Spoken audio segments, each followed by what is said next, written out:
Oi, eu sou o Maxon. Hoje eu vou falar sobre Pesadelo Regressão. Pouca gente sabe, mas existem jogos brasileiros de terror realmente muito bons, e eu me vejo numa situação de obrigatoriedade de apresentar esses jogos para vocês. Ano passado, 2 jogos foram lançados, um deles eu falei aqui, que é a Lenda do Cabeça de Cuia. Um jogo muito interessante, que explora uma criatura folclórica do nordeste do país. Um outro jogo, mais difícil, diria, chama The Guilt in the Shadow, que explora uma sessão de psicanálise de um cara, bem legal também, brasileiro, saiu no começo do ano passado. Esse ano, em fevereiro, marcou o lançamento de um jogo que eu esperava bastante. Ele é como se fosse uma evolução, uma continuação, um sucessor de um jogo de 2012 que fez muito sucesso na época, chamado Pesadelo Início. Em 2012, acho que todo mundo lembra que teve uma explosão do terror com um jogo de graça chamado Slender The Eight Pages. Qualquer um baixava e qualquer computador rodava, e muita gente jogou e meio que viralizou de uma forma assim que ninguém esperava que fosse acontecer. E a gente vê as escaras desse negócio até hoje. Jogos que saem agora, recentes, dos últimos meses ou semanas, que tem por base o princípio do Slender Eight Pages. O Pesadelo Início, ele veio nesse sucesso, e isso é inegável, é incontestável, que ele soube se aproveitar disso para apresentar suas ideias. Claro que ele tem méritos próprios, mas esse primeiro jogo, que inclusive ele é uma evolução de um trabalho de conclusão de curso de um dos produtores, do desenvolvedor do jogo, que é o Jaziel, que eu tive a oportunidade de conhecê-lo e tal. Ele vem galgado nesse sucesso do Slender Eight Pages. Então eu tive a oportunidade de conhecer os caras que fizeram o Regressão, que é o novo Pesadelo.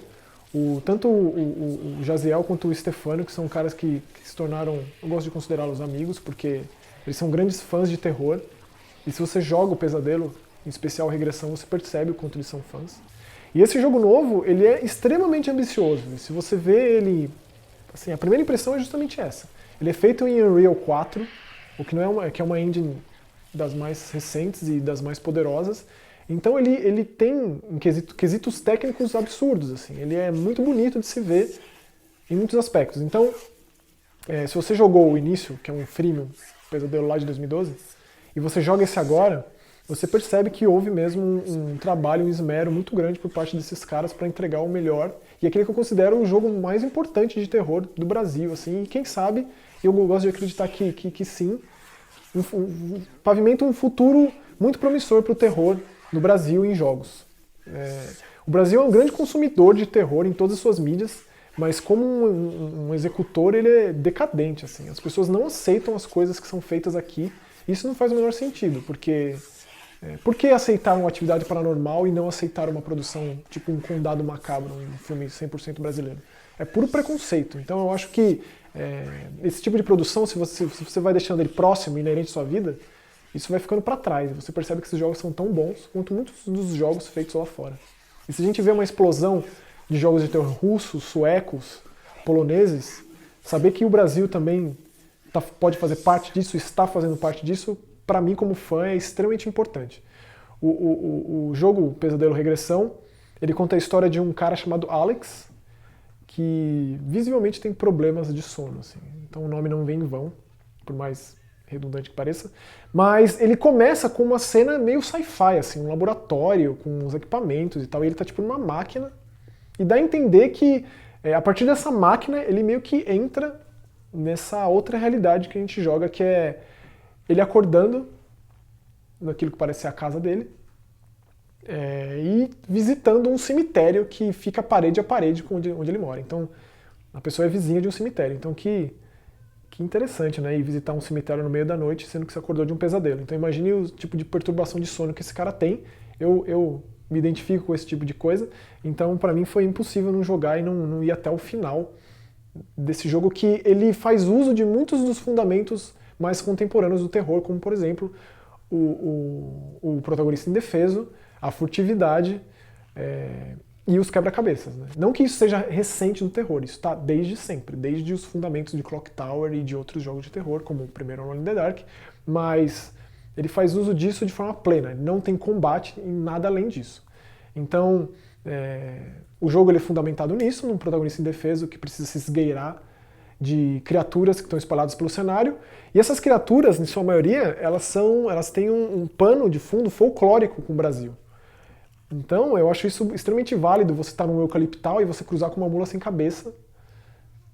Isso apresenta um pano de fundo do porquê que o personagem está ali, do que significa esse personagem, tanto para a história quanto para o folclore mesmo.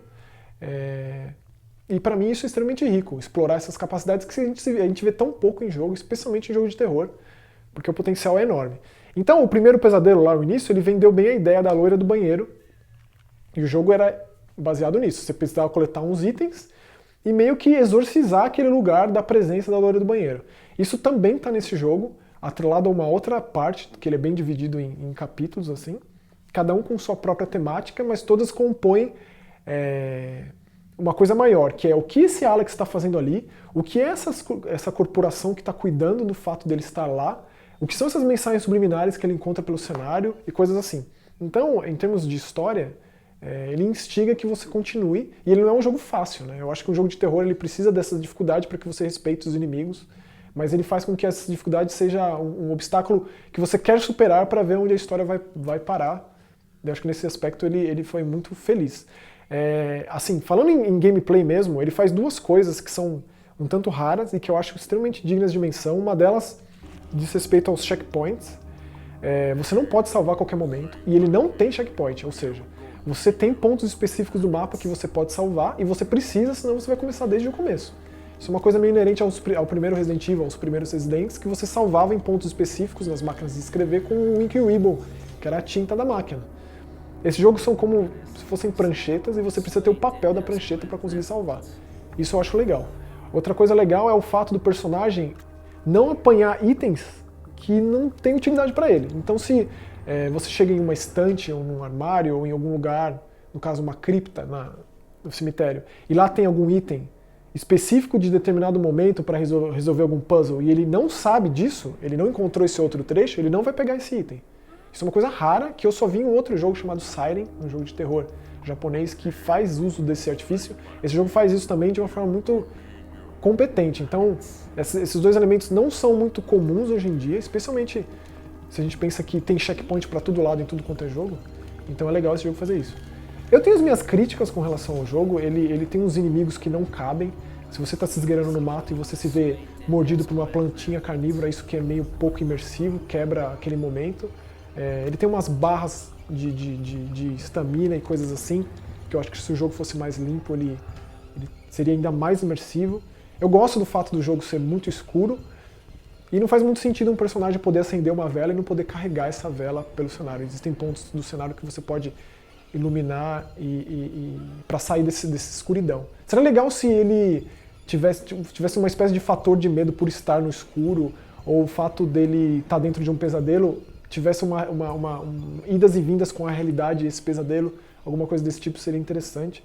Não tem tanta variedade assim de inimigos, eles fazem uma rota que, por mais que seja aleatória, depois de um tempo ela se torna um tanto previsível, porque esse é um dos grandes problemas de jogos de terror, né? A morte, ela atenua um momento, e jogos difíceis que você morre muito, que é o caso, você acaba meio que posicionando as coisas ali, estabelecendo uma rota de fuga, e você acaba vendo o jogo como uma coisa sistemática e não como um jogo de terror com ambientação própria e tal. Mas é certamente o jogo de terror mais ambicioso que eu já vi do Brasil, o jogo de terror mais importante que já foi feito aqui. Eu acho que espero que eles continuem, a Sky Jazz Games, que é a produtora do jogo, continue fazendo esse tipo de jogo, porque o futuro é muito promissor, e eu espero que a gente veja mais jogos de terror feitos aqui, porque se a gente pensar no Brasil, culturalmente falando, com as criaturas folclóricas e as lendas e tal, é um cenário extremamente rico e nunca foi explorado antes. Então, pro terror isso é extremamente rico e tem muito potencial, então é legal ver esse tipo de iniciativa e, em Unreal 4 ainda, os caras foram extremamente ambiciosos e entregaram um jogo extremamente competente. Então, Pesadelo Regressão é uma das melhores pedidas pro terror aí dos últimos tempos, sem dúvida nenhuma.